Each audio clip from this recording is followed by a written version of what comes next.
Welcome to Racetalk TV. This is a late model show. Special thanks to Access TV of Salina, BSB Manufacturing, Malm Construction, Salina Speedway, DJ Mean Dean, Flatlands Media, the Potts family, and Karen Gebhardt. This is Hour 2. And welcome to Racetalk TV. This is the late model show, right? Broadcast here from Access TV. Need to thank a couple particular sponsors and advertisers with us tonight. Of course, BSB Manufacturing, Salina Speedway racing every Friday night.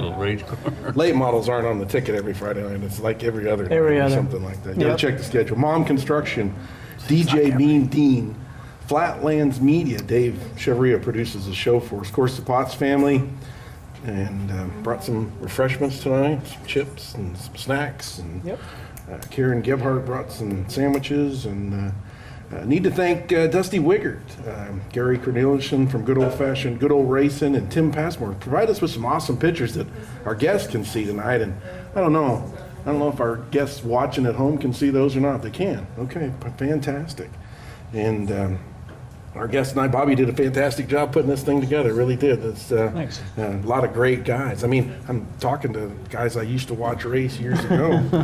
We've got Chris Kratzer, we've got Jay Neal here from BSB, of course, Delbert Smith, Dan Smith, and Don Collins. And Don's been in the racing business, he told us in the other show, 56 seasons. I was wanting to... 41. How many? 41? 41, 56. How many years you been? Come on, How many years he been racing, Delbert? You know. Delbert knows. I didn't start working on stuff till I got a late model. Yeah, I don't know. It's like when you sell a car to family, you always own it. It's the way it's been with him. It's still yours, right? It's still mine. Like the car you sold me, something's knocking. Can you come over? Yeah. all right. And of course, Facebook. We'll talk about Facebook for a few minutes. I think it can help our sport, and I think it can really hurt our sport. But you put a post up last week sometime, or maybe 2 weeks ago, that you had Delbert. Now, anybody that knows Delbert knows you don't call him after 8 o'clock because the dude goes to bed. 8 o'clock, you get in trouble if you call him after 8. He told me. I was just looking at my watch. Oh, is it nighttime? It's after bedtime. But that's why I rode with Chris. I'm going to be sleeping all the way I home. was driving home. But you had him over there helping you with your stuff. Yeah, after midnight. Almost. Well, quite that late. It's quite late, but we didn't notice until we were going to load the car on a Thursday that the bushing had come out the back of the transmission and was hanging on the drive shaft. And I usually take my car to work on Friday and leave from work to make it to Salina on time. And it was kind of a bad deal, and it was a mad rush, and thought about not going. And Delbert came over, and him and I got it fixed, and it was way past his bedtime, I know. That cost you? He hadn't sent me a bill yet or anything, but I'm sure it'll catch up to me sometime. Chris, not only being in the racing sport, but you're a huge Royals fan, I know. I've seen pictures on Facebook of you. You're always showing up K-State games. Kansas State, you bet. Go Wildcats. K-State games, Royals games. I know we got a picture on here. Royals and Chiefs. Yeah, See, and Chiefs. That's Delbert's car right there. How do we make my car do that? Oh, and then they change it. It's not going to happen. See if Dave can find that picture of Chris in the background at...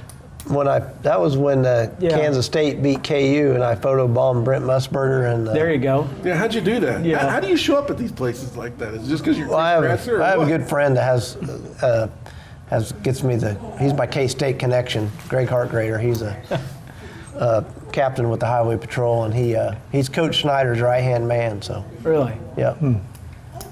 You own your own business down there in Wichita, and I'm thinking we can mention his business's name, can we not? Yeah. So what is it that you own? Yeah, Wichita Tire and Alignment. I do got to thank him. He bailed my daughter out when she was going to school down there. I She heard blew about out a that. tire, and Yep. on a Sunday, I think they got a hold of you or something like that, but you took care of her. I appreciate that. You bet. Yep. Been doing it about a year and a half now, and it's been going good. Not have been playing. He works She's on not a Sunday. big player. Yeah, I got to get a tire fixed. Yeah. Blew a trailer one out. Yeah, I not don't know if everybody you be did. calling me on Sunday. Thanks, Bill. Yeah, that just You know, I got a lot of people that call me and want your 24/7. number. Don't give it to them on Sunday. Hey, just pay attention to Facebook. I'll put it up. I don't think you actually did it on a Sunday, but they got a hold of you. Yeah, Let's it was clarify that. It was a nighttime deal or something. Yeah. But I'm glad to help. There it was. Look at that. Yeah. There's old Chris. World famous. We just knocked off KU at that. They were number 1 in the country that Really? game there. Yep.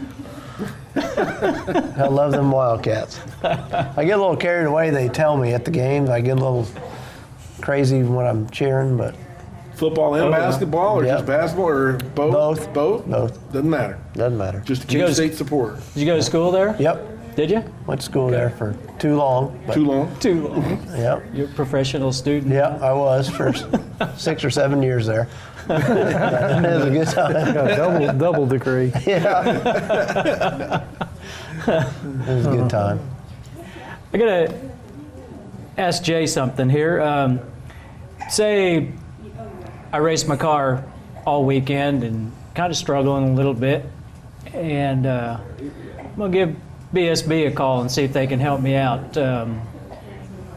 Where do you start with a guy? I mean, how do you go about doing a little tech work? Well, Hold on a second. Before you answer that, let's go to this real quickly. Okay. There is a tremendous amount, this is a sport. We were talking about this in the break time. This is a sport. But there is a tremendous amount of math that goes into these race cars. Am I correct? I mean, there can be. There's a science side of the sport that Science. nobody really looks Physics. Yeah. at. And we talked about it here the other day at work. They had a deal on Facebook, the science of the fastball, pitch in baseball. And a lot of times when I'm helping people, I mean, there's a mental side to the sport, and that science to the fastball says you can only see that ball for 40 milliseconds. Okay, so you can't see it. You can't see it coming, but you see it, and your mind sees it before it ever leaves the pitcher's hand. Mm-hmm. It's predicting the path in which it's going to take by what you see.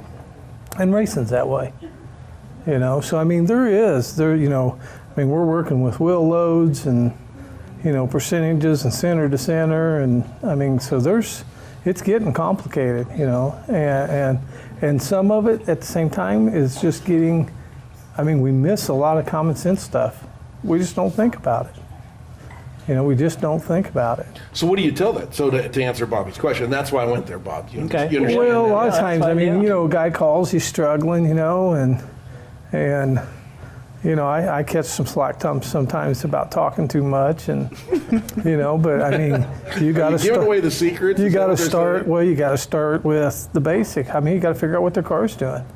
A lot of people will sell them something, and I got guys that call, I need to buy another shock, and it ends up they really don't need a shock, they just need to move some weight around. I mean, we did a couple of them this week, but generally we'll start with percentages and scale numbers and spring rates and some of what they're doing and some of how they drive, and And then kind of going through what part of the track you're having problems with. I know there's a lot of it too. And that's where you really see your struggles is, guys like I'm tight, or I'm pushing them. You tight in the front, tight in the rear. I'm just tight on entry, and some guys can really help you out, and some guys, some guys can't, and it's like this, guy called today. He's called twice today, once yesterday, and he's changed spring rates in the car 5 or 6 times. Oh, wow. And I finally told him, I said, dude, just stop. He called today. I was reading an article in a magazine about one of our customers in Oregon and how well he's doing. And I said, you haven't even raced. You haven't even got your car on the racetrack. Just stop, Let's see what it's going to do first, before we fix it. And that's it. A lot of times they get so hung up on something they read. Yeah. Well, Bob, my good friend Bobby, handed me, when he came out to help me set up my car, he handed me your catalog, the BSB catalog, and he flipped it open to the 4-bar link page, and he said, put that in your book, keep it with you, and memorize this. There's some pretty good tips there. Yeah. Yeah. Yeah, and a lot of times, I don't try to memorize it, because it's just in the book. I just use the book, But guys think they got to have some trick deal, and I'm gonna tell you right now, pretty much basic probably wins more races anywhere you go. A guy told me one time, he said, well, I said, how you gonna do, how I feel like you're gonna do? And he said, well, there's a lot of cars here, but he said, I think I'll do pretty good because he said 95% of them are gonna go the wrong way. He said, they're gonna guess something, and they're gonna go the wrong way. And he said, I usually don't. Because, he goes, I usually do the least. Well, he wrecked out that night. So, but. And since this is late model night, I mean, Bobby told me the same thing. I said, I'm going to move this bar. And he said, just go drive it. He said, you haven't even raced it yet. Go drive it. So you can dial yourself, you can adjust yourself out pretty quick. Yeah, way quick. And then a lot of times you get people too that will come to the racetrack, and are struggling, and 9 times out of the 10, they could have been fixing their problem at home during the week, but show up to the races and struggle, and then don't know, what they got or what they're changing, and so. One thing I will say I think simpler is, when a guy calls, you can go over his car mentally, and you picture in your head what's happening. And I told Delbert, I said, it seems easier at the shop than it does at the track, Yeah. And I said, it don't make any sense, but there's too many distractions. Yeah. And when you're at the shop, there's not, Yeah. So it's like sometimes even, people are asking for help, and I struggle, with helping them. Mm-hmm. And I think it's because there's too many distractions, There's too much to look at, and there's bar here and this and that. And, and I think a lot of racers might struggle from that too, they get kind of overwhelmed with the deal, and I think that's where I think we're pretty good, me and Delbert both, we can kind of break it down, kind of one piece at a time. And Delbert, you and Dan keep your cars there at the shops together. Yep. Are your setups close? Is your guys' driving styles the same, close to the same? Or are they... No, sometimes the setups are close, but I don't like to change a lot. I'll be honest, probably 3 seasons at Salina, all I did was put 5 gallons of fuel in between the heat and the feature. I'm being honest, I never touched anything. There was nights I should have, but I felt like, the heats, you run off the invert, so if I felt like I could make the invert, I'd just leave it alone and let it come to me, and most of the time it did. Mm-hmm. Dan's the opposite. He likes to wrench he gets on that from stuff, his mother, I guess. he changes everything but the steering wheel. I've changed lately. I haven't been as dramatic in changes in the last about mid last season. I stopped over engineering things. There's a picture of you two together side by side. That's got to be fun racing each other, isn't it? I was racing. passing him to win that night. I should have sent a picture from Hayes when I was smoking him there. But I don't know. His car takes such good pictures that I don't know. The lettering side of me, I was like, that car looks good. I got to send a picture. And that was And then he passed me in the heat on the outside. That was a bad night, I feel like that was the night where I felt like my car was actually turning a corner. It was actually getting better, and run the bottom in the heat race, and I can hear him out there, and I'm like, he made it work out there in the middle, and he drives right by me. And the feature, I'm on the front, and I'm making it work on the outside, and there he goes on the bottom. I'm like, I just don't know where I need to be. But I know he's taught me a lot of what I know, but he hasn't taught me everything he knows. And he schools me whenever he gets close. I think the crates, from what I see, the guy that gets out front first is usually going to be the winner. If you can get out, and it's sort of weird, but I think if you can get out in clean air, your car's way better. It's going to be tough. Really? It's hard for people to get around you if you can get out. Something's got to happen, because if you get out front where you can drive it hard and don't have to check up or do anything, it's when you have to let up for someone. The guy that's out front still on the floor, and he gets 50 yards away, and you don't You know, you're all with a 415 horse. You don't run them down. It goes back to what I was saying about the give and take. When you get back in traffic, you have to give and take. When you're in clean air, you don't have to give and take. It's just you and the It's racetrack. all ears. Yeah. So It's like Delbert said when they went down to race that car in Georgia. He said they passed him in the infield. Because I'm down on the tires, and he said, that guy goes by me in the infield. I was as low as you could get, and somebody went between me and the pylon and come right out in front of me and kept going. I was like, guess I'm not as low as I need to be. Delbert, Dan mentioned earlier that he likes the slick track, so to speak. What about you? You have a preference? You like tacky? I do. You I like slick? the slicker stuff, and that's just, I think, the older I get. I mean, my body can't take the rough stuff much anymore, and I like it. I like the finesse. I like the slick. Smooth and slick? Chris? Well, you know, when I first started, when I had that GRT from Delbert, it was really good in the slick. And I ran like a straight panhard bar, wasn't a J bar obviously.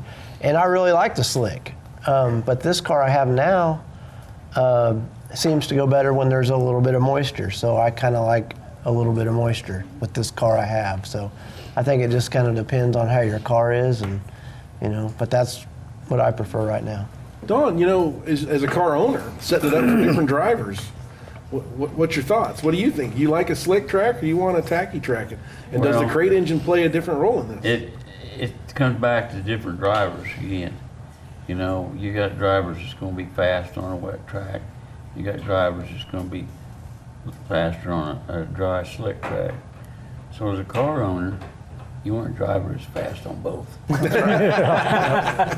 you found that person?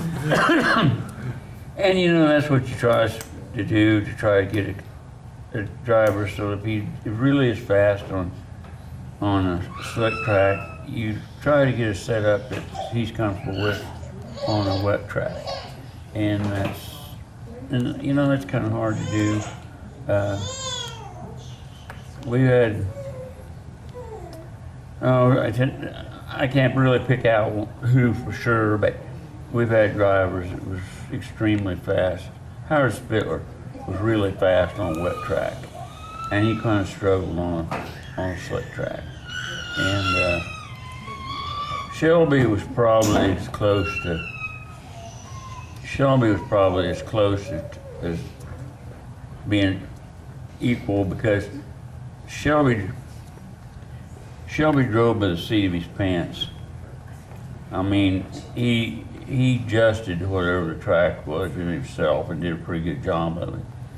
But we tried to get the car set up for him, and you know, I said, just get it close, I'll take care of the rest of it. And a lot of times he did. But you know, from the time Shelby drove to the way cars are today, there's a lot of difference in there. And so I would think, personally, I think with the cars they are today, Shelby would have struggled some, but I'll bet you after he ran one in a while, he'd figure it out. He'd have picked it up. You know, your brother Denny is kind of the motor guy. After heat race or whatever, do you guys get together with whoever's driving your car? I mean, is Denny involved, and Brian, your pit guy? I'll tell you what we've always done. We've tried to keep everybody that's with us involved. You know, and we get with the driver, and sometimes we just sit down and go over what's happening, and you know, just kind of listen to everybody, and then we get with the driver and decide what we're going to do. And sometimes it's not necessary to do anything. You just need to point out to the driver what he's doing wrong. You know. I had to laugh at Jimmy the other night. I hadn't got to see him for quite a while and got to talk to him for a little bit, but he come off of turn 4 and the car kind of got away from him a little bit, and he kind of dove toward the infield, and I asked him if that big tire at the end of the wall there was awful big, and he said, yeah, I was concentrating on that little one first, and then I looked up and seen that great big one. I thought that was going to be bad, but he missed it. As far as setup is concerned, Friday night, we didn't. That was one of our that was a learning experience. I think I said it that way. You know, learning, we probably don't want to do that again. One of them you put a big X through, huh? We don't need to do this with it. Yeah. Note to Well, and I self, think don't they're, do you that. know, they've not got to run a crate a lot, so it's going to be a lot different. It takes, and we were talking about that at break. I mean, it's a lot different than an open motor deal. You just got to tell yourself, you know, like he says, do what the car's telling you what it wants. You just got to do it. And sometimes it's hard to make yourself do it. And, you know, me and Jay talk about it a lot. It's all, to me, it's all what the car feels like. And he said something about the seats, and that's one thing. I'm going to move the seat around in my car this weekend. It just doesn't feel like home. You know, and until I get it the way I want it, I won't drive it as hard as I need to. You know, that brings up a kind of a funny story. Back when Minneapolis was open, we were kind of struggling there and put the car on, right rear on 4-bar. We'd been on Z-Link and we put it on 4-bar, and Brian just couldn't quite get the feel, you know, of a 4-bar car and really didn't like it. And we got to talking to Delbert. He said the car just, you know, doesn't feel like it wants to roll over. It actually was looking like it was, but he said he didn't feel it. But anyway, Delbert come back with a comment of telling us just to lean the seat over to one side and that'll make him feel better. That's right. But yeah, I mean, the seat, the way it's mounted, I mean, that's probably got to be a big thing. The seats in our cars, they don't sit straight up and down. They lean quite a bit. Do they? Yeah. Yeah. At least in my car. I don't know about yours. Well, it's just everything. You know, the car I've been driving, the interior, the cockpit's different than this new car, so it just doesn't feel like what I've been driving get for the used last to 6 or it. 7 years, you know, and Yeah. it's just going to take a little getting used to. We switched brands of cars too, and Brian gets in the old car and he says it's like sitting in a recliner in the living room, and in his new car he says it's like in a closet. It's a lot tighter. So Sometimes just a color change will do that to you. I've gotten in Dad's car before, and they were the exact same model and same seat and everything. It's just the my colors. car was red and his is black, and I told him I feel claustrophobic. It's just dark. It's just dark. You can't see anything. But yeah, it's a lot of it. I know from racing the sport mod, and then I had a year there where I did a little bit of a both. I took the seat out of the sport mod and put it in the late model because I just could never get comfortable in the late model. Yeah. But yeah, it's one of those things where I think that seat will stay with me until I outgrow it or whatever. You know, that's one thing when a guy goes to sell a car. I mean, years ago, you could buy a car, it'd have seat and, you know, everything would go with it. And now that the seats have got so expensive, guys are hanging on to them, you know, because a lot of them are custom made also. So I bought a seat this last winter, probably the best money I ever spent. Really? What'd you get? A Randy LaJoy. Yeah. Really? And I had just a Kirky or something, you know, Yeah. and it was honestly That's a it's big change right it's the there. Yeah, best that's- move I ever made. That's what I very run. nice. That's what I run too. Having Yeah. some sport mods, best money you could ever spend. Yeah. Huh. That and head and neck restraint. Yep. What we're talking about right here is something a lot of people don't realize. That seat's one of the most important things on a race car. And where we have had different drivers and that, we've got so that if the guys drove before, we would ask him if he's got his own seat.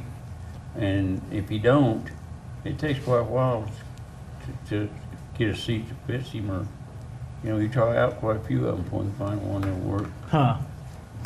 Yeah. Kinda A lot like of times, having- if you get them Yeah. comfortable, they're Kind of like having a faster. pair Yeah. of shoes that Oh, don't yeah. They fit. really are. Exactly right. I mean, Yeah, probably right. I had, Friday night, we had a porta power running from the top roll bar over to my seat, and we were porta powering on the seat Friday night because I cannot get it the way I want it. And Really? we were bending around on it, and we're going to do some more work on it Huh. this weekend. But It's a lot of mental. It's odd, isn't it? mental. Yeah. It On the is. seat, but it's true. And I Yeah. tried, I'm in an old Kirky seat. It's just something I've had, I like, I know. I tried a couple of different seats, full containment seats this winter, and I just could not get comfortable in them. I know I need one, I tried. you just got to go to one of the trade shows and let them Yeah. measure it, and they'll build it for you. Yeah. So, you know, head restraints or nothing in that car. That seat there probably was fiberglass. Didn't have a That was head. one of your first Delbert? That was probably about That's probably why his back's messed up. 81, 1981, You somewhere know, in there. some of them seats were big enough for two, That's you about know? when Yeah, the first I car, know it. wasn't it? No, I started in a, they called it a Roadrunner class where you just raced high school for trophies. So I had an old GTO is what I started in. That was my first jig-built car. That was a car similar to what Lang was doing. It was a copy from Shaw. It So was that a spring late car. model? They called them semi-lates. What, semi-lates? Yeah. Where'd you get the number at? That was Lonnie's badge number with the sheriff's office. Oh, Was it really? really? So that's how we got our number. He was 92 when he worked for the sheriff's office. So that's Oh, be darned. Yeah, and we've changed numbers a couple times when we drove for other people. We always hit a 92 on there somewhere because Grandma would kill us if it didn't have one on there. I was going to change my number here, well, last year, the year before, and just about started a riot. Yeah, I was bet. like, well, there doesn't need to be 392s out there because we had a third card. So we let it change to a different number. And What were you going to change it to? I was actually going to be number 46. It was half a 92. There you go. Half of that. And it's nobody was in favor of that. I actually have the drawing of the scheme. I was ready to Really? print it and everything. Delbert, what got you started in this? What made you decide to do this? Lonnie? no, actually, my uncle. I saw some stuff the other day on Facebook. My uncle Archie Finley. Okay. And there's some pictures on. I think Cornelison and them put. And it was a number 100, old 55 Chevy center steers. And Oh, I seen that. that's how we got started. I actually got educated. Who started on first, you or Lonnie? Lonnie did. Lonnie did. Yeah, he started, and then a year later I did. It was about 76, 75, somewhere in there. 14 years old. I ain't so sure, but that might be the year that I kind of helped. with you. Might have been. I Yeah. think that Pretty was close. That was Kind Rayburn of by ran around with you Moyer. guys a little bit. that was our Rayburn. I think. It's got Huffman's logo on the spoil Yeah. the sail there. So it was when it was racing out of Beloit. Is that when Sam come back? Yeah. Yeah, so that had to be, what, about 97? That's got no fiberglass seat in it. You don't see Yeah, no I can see headrest that from here. Yeah. I'm looking at the fact that it doesn't have dash in it. It's got plastic wheels. Yeah, and there's got those nothing old- going to Those it. MRT wheels, you rub against somebody Yeah. with those, they disintegrate. see Yeah, but the- they look cool No, they didn't. They're though. We light. lost a lot of races because of those wheels. You could see the brake pedals and everything in them cars back then. Well, I got an education the other day. He was talking about his uncle's car, and I grew up out there at 81, but a lot of the times I was in the stands, didn't pay much attention. But I didn't realize there were so many triple-digit cars out there. And I'm like, what's up with that? Everybody was like 002 or 102. I was like, you don't see that anymore. No. It's rare. And he's like, well, there's like gangs out there. They're all car clubs. I was like, wow, crazy. I didn't know it was that way. Delbert, who nicknamed you the Iceman? Boy, I can't remember.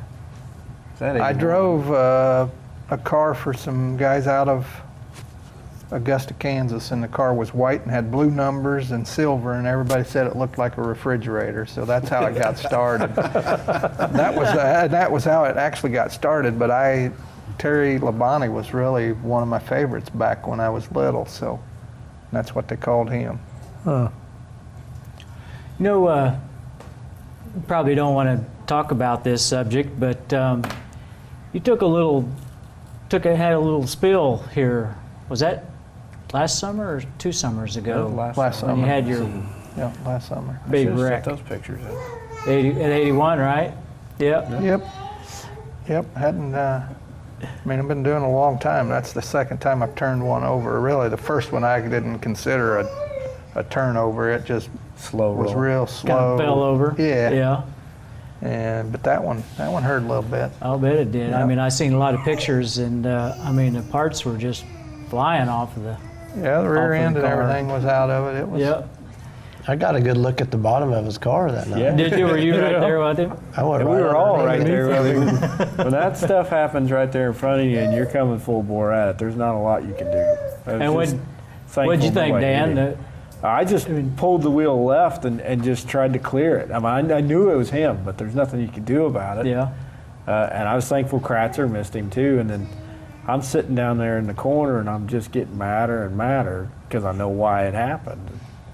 And then they had to come calm me down a little bit. Oh, yeah. I had to calm Sam down a little bit because he didn't realize they put me on the front row. And I was like, we only got a few laps left in this deal. So you better keep your composure because I'm going to need some help. I can't do it all on my own. So he stayed in the infield. That's probably lucky they put me on the front of that deal. We'd probably be in jail. But it worked out all right. We tore up, and that hurt the budget, and then it set us back a little bit. But overall, last year, after a while, he got the car going and got the second car going. And we worked out some of the kinks in my car. We finished out the season pretty strong. Guys, you all have been doing this long enough, and even you, Don, but let's start in the back row with Dan. You know, you picked up a race win, so what's you got a favorite win? You got one that sticks out in your mind? One to beat Dad? I do, but Dad's not going to like it. There you go. Actually, I have two. I know which one he's going to talk about, Hayes. I'll save that one. The first one has got to be the first one in the sport mod because, you know, we'd struggled there, and I've been close a couple weeks, and they had King of the Hill night, which was pretty cool, you know, just one-on-one match racing. And I kind of looked out there and made my way to the final. I thought I was the man to beat, and I drove into one and jumped the cushion, and I'm like, it's over. You know, Sutton had passed me and run off and left me, but I just kept trying, and sure enough, he jumped the cushion. I put a slide job on him, and we won. And then I think sometimes that's just such a relief that in the feature, I wasn't going to let anything stop me. So we won the feature. And then in the late model, Hayes, because it's fun to battle like that. And you find the line nobody's in yet, and you feel like I'm sneaking up on them. And I know I suckered him because Sam should have told him to move up, but in the end, I still won by a large margin. It wasn't like he was right on me. Dad just nodding his head going, yeah, okay, okay, kiddo. All right, Delbert. Anytime you can race like that, it's fun. Just your racing turn. something like that. Man. I'd have to say the TV race they had at Wichita. You won that? Mm-hmm. Really? Yep. Okay. Yep, that's probably one I won't ever forget. Yeah, That was fun. I like that one. Yeah, that was a good race. Did you race in that one, Chris? I don't remember. Okay. That was a while back. But I used to have them out there once in a while, you know, in the Habit Tampa and stuff. But That was an NCRA show. was it? Yeah. Yeah. I used to catch a lot of slack from Lonnie about it, you know, and he'd tell me how bad he beat me and all that, and I'd say, yeah, but I ain't never got lapped on national TV. That was one I could always, brotherly love right get him. there. That's right. Yeah, that was Always had that on him, so I'd say that's probably one of my favorites. You know, I got to tell you, the first time through this stuff, when I sold everything, your brother was on the phone to me, and he told me, he said, don't do it. He said, you'll regret it. And, you know, he was right. I'm back at it, but struggling. But you guys have been awful good to me throughout the years. All of you have. I really appreciate it. Don, as a car owner, do you got a win that sticks out in your mind? Of what? A win? Oh, they're all just great. That's right. I don't know. You know, we've been at it so long. I think the Winter National we run in Wichita stands out quite a bit, you know. And, you know, I just, probably there was a lot of good wins and was good drivers. But the one race, it was not anything special, but it was over in Hutchinson, and Shelby was driving for us. And that year we ran 11 features of 15 over there. And Shelby spun out right off the bat, and he was leading it and went off the track, spun out. We was up in the fans' grandstand, and there's two people, I don't know who they was. The one told the other, and he said, well, I'll tell you one thing, the old man ain't gonna win this one. And so For some reason, I can't figure out what it was, but we was lapped down. And so the guy said, well, I'll just bet you the biggest stake in Hutchinson that he wins her. He said, he's a lap down, he can't win.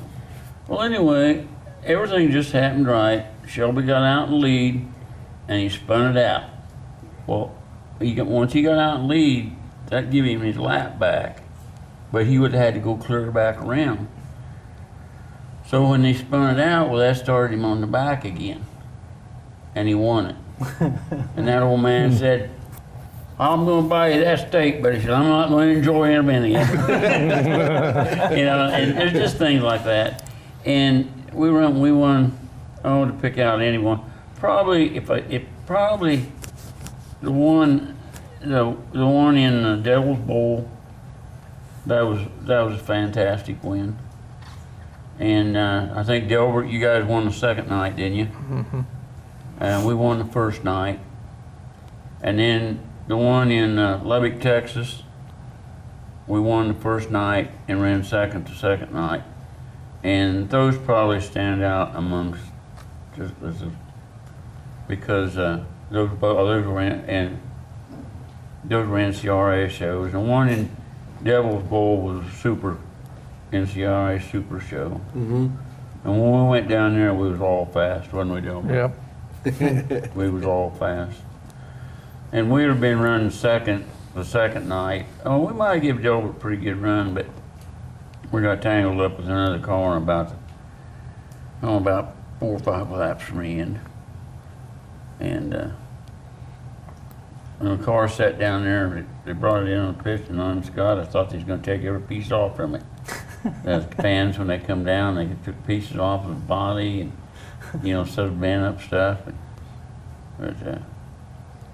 But those were probably the best ones I can think of. I think. Chris, what about you? I'd probably have to say it was a Labor Day weekend when I first kind of started. I had the open motor late model. Mm-hmm. And I won 2 out of 3 NCRA races, and it was my first and second one. And it was at Salina, Kansas, the first one. And I just remember I passing points, and I had done pretty well in my heat race. For me, I was second or third row, but it was like Tony Gregg and Delbert and a lot of good cars. And you in Delbert's old car yet? Yes. Yep. Yeah. My motor too. Yeah, the motor. It's kind of like Delbert running off the motor too. And I won, and I was pretty thrilled. And then we went to Belleville the next night. I think I ran third, and then we went back to Wichita on a Monday night or Sunday night or something, and I won that one. So that was, for me with the open motor, I'd always just grown up watching that, and Tony Gregg was just, and Delbert, there's some fast cars. And so that was probably stands out. You scared me one night up at Belleville. Remember when that oil line came off or whatever it was? I caught on fire. Yeah. That was a huge ball Scared fire. me too. It scared you too? Yeah. That car come back to our shop, and it was all burnt black. Wiring was... And down the side, somebody had snuck in with some brake cleaning and caught on fire down the side of it. Yeah, it was pretty funny. Yeah. Probably we're going to say it may look like one of my favorites will be one of the races at Hutch at the Nationals, because if they tear that place down, at least we're on the list. And that's what I told Dan, this year. I better get serious, because this could be it. If this is the last race at Hutch at the fairgrounds, it could get wild, because everybody's going to want that on the resume. They all want to be the last one. Yep. Guys, that was something we talked with Jack Petty about at length. Is losing the fairgrounds. It's been a big part of a lot of our racing careers for a long time. Yeah. We don't race there much anymore. No, and I can understand both sides of it, but just from a nostalgia standpoint, we already lost Oklahoma City. Yeah, it's gone. And they always talk about Belleville, the car counts come down, the fans come down, and you'd hate to see that thing go. But in Hutch, I last year was the first time I ever got to race on it. And I told Dad, just hot lap on it, I was like, this place is just awesome. I didn't realize how narrow it was, but, it's just, unreal. Concrete wall all the way around that high, and just the memories of Lonnie racing and Larry racing and Dad racing there. Good shows. I mean, not a lot of passing, but when they was passing, the stands would go crazy. Yeah. Was the racing good at Hutch, you think? Was it good enough? I mean, was there passing and stuff there? I mean, it's In the hard. past it You know, it was. wasn't It's bad. I changed. mean, Yeah. you never really know. You know, you never know until you got to go, because there's times that it's passable and Yeah. there's times that it's not. You know, and you just got to make sure it's another one of those deals. You got to go in the heat. You got to get your car going, and There was night races there where everybody just fell into a routine and running the bottom like they normally would during a daytime show, and then the one guy would move up, and all of a sudden there's a top lane. You know, that's what I was going to say. A lot of races changed. there during the day. Does that affect it? I mean, does the heat of the sun, the heat yeah, I of the day think it change the does. track But that it bad? was just. I mean, it's one of those races. You knew it. You knew it. In the winter, you were thinking, man, it's going to be 110 in the shade, but you were going to go. Isn't that right, Don? Don, he asked you a question. Isn't that right? We were going. When you go to Hutchinson, this is one of the things I've done. When I go to Hutchinson on a day race, and you look across that track, and the track black and shiny, you're going to be. It's actually going to be similar to a wet track, because it's going to take rubber, and it's not going to be what a lot of people hadn't been there. Not going to be what they think it's going to be. It's not going to be slick. Well, it's slick, but it sticks. I don't quite understand how to explain it to you, but isn't that what you found, Delbert? Yeah, it's almost like you put Coke syrup down. Yeah, You walk even across it on your shoes, you know, that's the way it Even last year there, it was weird, and he's right.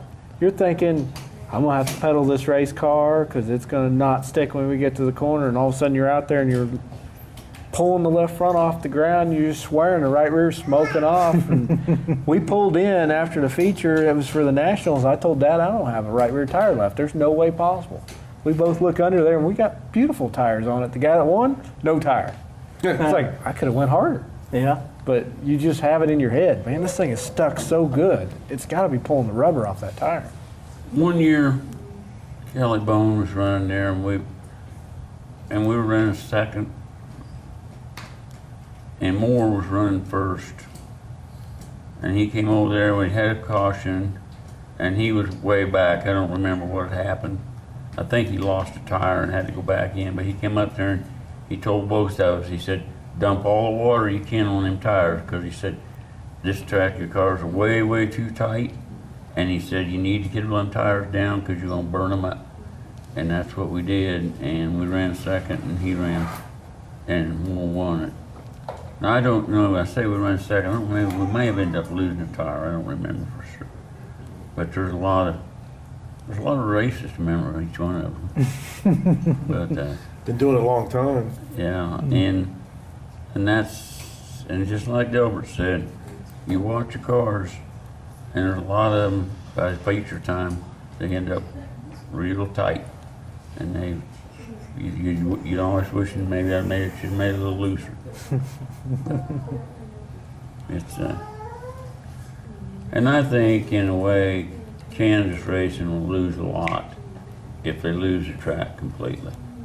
You know, when they had the fairground races years ago, there was a lot of cars that come from all over to run those races.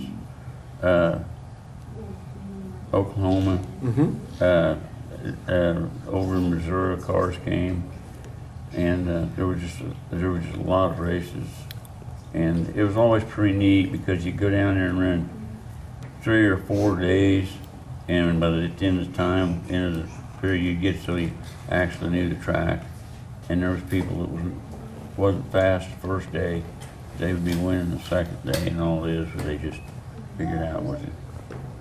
People camped there, and I mean, it was. I can remember Steve Foster camped there all week, you know, Yeah. and everybody would be camped out there the whole week. It was just. We went and stayed the whole week for about 12 years, I suppose. Yeah. Well, not only a week, there's 10 days. Yeah. I know we'd camp out in the infield in the rig the whole time we were there. It was just a cool atmosphere. You know, you could hear the concerts from inside the trailer. Oh, yeah. You know, it's a racetrack, and they race there once a year. You know, and they look at it like, you know, it's a big area that they can make more money off doing something else. But just use it for what it is. It's a racetrack. Have races there. Yeah. Let's race there. Yeah. You know, let's not just race the fair there. Let's race there. Why do you think they don't?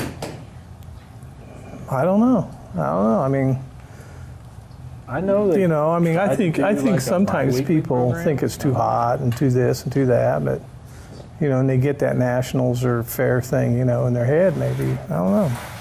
It's a racetrack. Let's race there. Put it on the schedule. It used to be a lot of fun. It did. The racetrack's better than it used to be.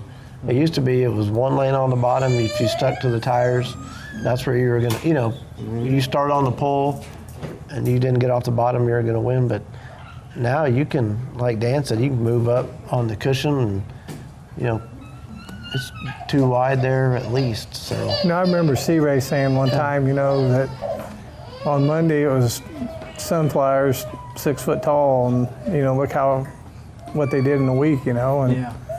and that's probably part of the problem. It's never prepared, you know. I mean, so I mean, you know, Belleville Fairgrounds, the fair crew takes very good care of that track all year long. You They know, do for no more than they race. yeah, for It's no more than they always race nice. up there, they take care of it all the time. You know, and Hutch it just sets. You know, so I mean, it sets all the time. It ain't gonna race very well. Yeah. Probably needs to be taken care of. But if they do that, you know, I mean, it ain't no different than football or baseball. I mean, people will go, you know, I mean, you know, they just want to see some racing. You know, I mean, and it needs to be good racing, not just going around and around. No, not follow the leader. It needs to be good you racing. know, and if they get in there and work on the track, there'll be some racing. You know, and they just need to do it more often. People will start going. You know, use it for what it is instead of trying to have a concert there. Have some of them 3-4 day shows there. You know, it takes time, but you know, all races do build something. The city's got to get behind it. Yeah. I'd hate to see that go. I really would. Oh, yeah. Never like to see a racetrack close up, that's for sure. You know, Jay, I know you've raced a little bit. I didn't ask you this question. I've asked everybody else. You've raced, you've helped guys. You've helped Delbert. Is there a win around that sticks out that you're glad to be part of, either way, as a driver or? Well, as a driver, fall classic or spring or fall fling deal at Wichita, we showed up and the car owner's like, "This is your car for next year," and it was somebody else was driving it, and it had been wrecked a few times, and I didn't want it, you know, and I backed it off the trailer and tore the fuel line off of it, so I missed the heat race, and they were trying to get that deal done, and so I started back to the C, transferred, started back to the B, transferred, started back to the A and won it, you know, and probably the best part of it was C-Ray come over and he's like, "That's probably one of the best races I've ever seen here."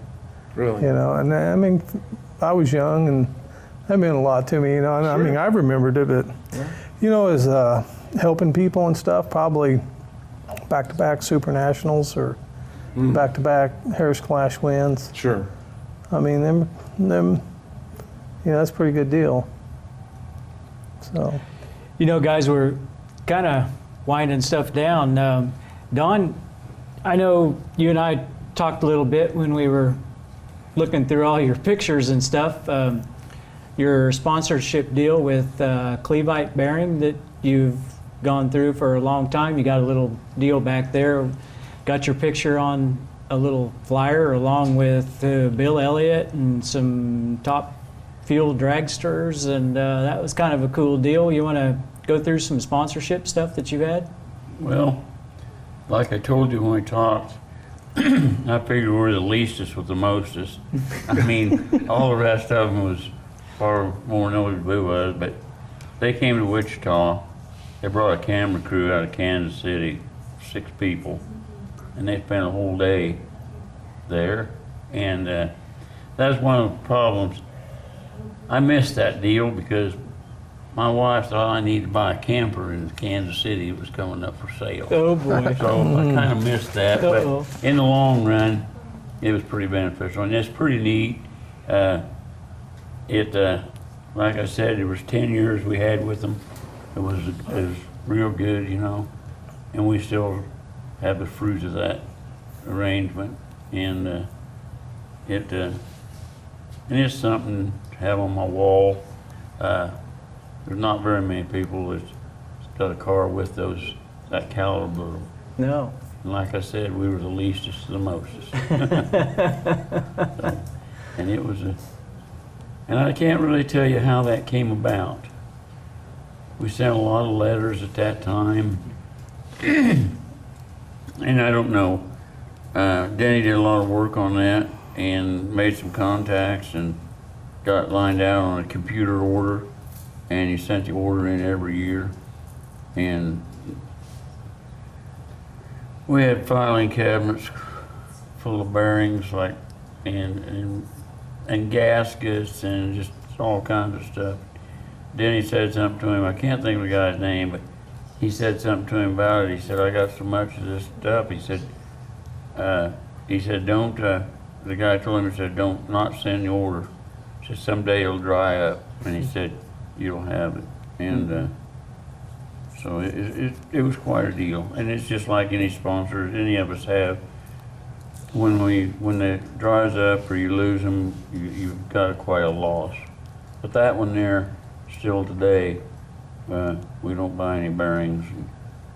Got a stockpile of them. Yeah, yeah. Delbert, you and Dan, we've seen Sunoco race fuels on you guys' cars for a lot of years. I know they've been good to you. He's helped since we first switched to gas. I mean, this ethanol deal's sort of new, so we'll have to work on that, but they've helped us for a long time. I mean, we were one of the first cars to switch to gas. Everybody was on methanol, and they asked us if we'd switch, and they even put up some money, I think, I think it paid $500 extra if you were on gas and you won. And, oh, yeah? And he was helping me with my fuel, and even if we'd win, they'd still send a check for $500, and, you know, they've been good to us. And Jay's been good to us. I mean, he's been on our car for a long, long time before I started working there, and he tries to do more than he needs to. You know, there's a lot of times I'll put something on my car that he don't think should be on there, and we argue about it a little bit. But I know I got a pretty good idea if it's going to affect what's going to happen, and he just might not like the way it looks. It might have a cutter mark or somebody sanded on it funny, and he's going to throw it away, and I'm not about throwing anything away. I'm like his wife. We save everything. Part of being a racer, isn't it? That's right. It means a lot, and you don't want to use it up. I don't want to take anything that I don't really need. Yeah. That's the way I've always tried to be. Chris? You know, I haven't had any real big sponsors like some of these guys have, but the ones that I do have been really good to me, you know, and anything that anybody does for you, you know, it's a big help, and Sure. you're very appreciative of. And some of them, you know, like I've had Charlie O'Hara for probably 10 years or so, and he gives you money. But some of the best sponsorship you can get is just help, you know, like whether it be physical help or just knowledge. Yep. That's what I like to get is from people is knowledge. And, you know, Delbert's help and Looks Sam like have I've helped me given out a too lot much with of that. that from the way he's been winning. I need to get some of that back. Help me out, you know. That's right. You just got to give it a little bit at a time. You don't want to get too much at once. We've been doing this so long, I think he's starting to write it down. Chris has been a tough you know, competitor, hasn't he? Yes, he has. And I've talked to Jay a lot on the phone before, and he's helped me. You know, again, back to when you asked me what kind of race car or wanted, I stopped at Barry Wright's, and the guy just, you know, you can't call Rocket and get a hold of Mark Richards. No. You know, you're not going to talk to him, but you can call Barry Wright and get a hold of him. And that stuff is, I think, is a lot of times worth more than the money. So. Yeah, it is. You're right. you know, maybe you guys can help me with this racing family that we're a part of, you know. You helped me, Delbert's helped me, Jay kind of give me, and Don got me started in this thing a long time ago. But we race each other too. Well, you guys aren't racing me, you're racing each other. But I mean, you race them harder because they help you, or do you ever think, I gotta let him go? Called friendly enemies. Right. I think we all, we all like each other and get along, so you try not to, try to race them clean, but it's just fun to, we all get together and we talk about racing, and it's like a family. And like you said, you meet so many good people from racing, and you get friendships that you wouldn't have. Mm-hmm. And if we all quit tomorrow, we could all still talk about our racing forever. Sure. So it's a pretty neat deal. Speaking of it being a family deal, I know Delbert and Dan, your whole family is there every week. Your mom and your sister and your brother, and of course Dan, your family. And now I'm bringing my daughter, and she gets to watch the races. She gets to go. And we'll touch on that for a minute. She turns one when? Tomorrow. Wow. It's crazy. 1 year old already. I've seen him since he was just. Shit, it's hard to believe he's a dad. I can't believe it either. We went through a lot of stress when we had her. She had a cranial problem, so we had to have surgery early on. She had to wear a corrective helmet. We always worried about development when you have to have brain surgery, but she's hit all her benchmarks, and she puts in her 2 cents. You might be able to hear her in the background. Yeah. Oh yeah. She's got the Smith attitude, so That's I have no doubt she'll be wheeling something. There you go. Yep.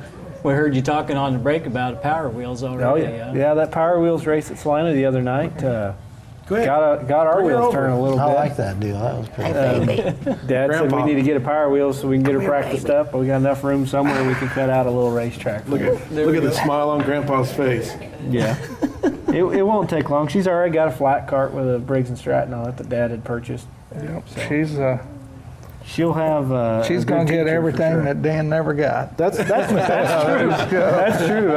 I know we talked about getting out there for the first time, and Dad didn't really teach me a lot. He told me you need to learn by watching, and then he'd tell me when I messed up, obviously, but it's not like he went out there and said let off here and pick up the throttle here. He said you'll know, and you just try to mimic guys like him and race each other the way you should be raced, and try and go by the old code. When you mess up, own up to it. Sometimes you're going to take a beating, but you probably deserved it. It's a little different. You get some kids out there now that don't realize how good they got it, and maybe I'm that way sometimes, but I think this crate racing might get some guys into it that race the old way too. They've had to fight for everything they got. And they respect their equipment and other people's equipment, and that's the way it should be. Yep. Gentlemen, we got to wrap this up. Thank you so much for coming up, driving down, being a part of this.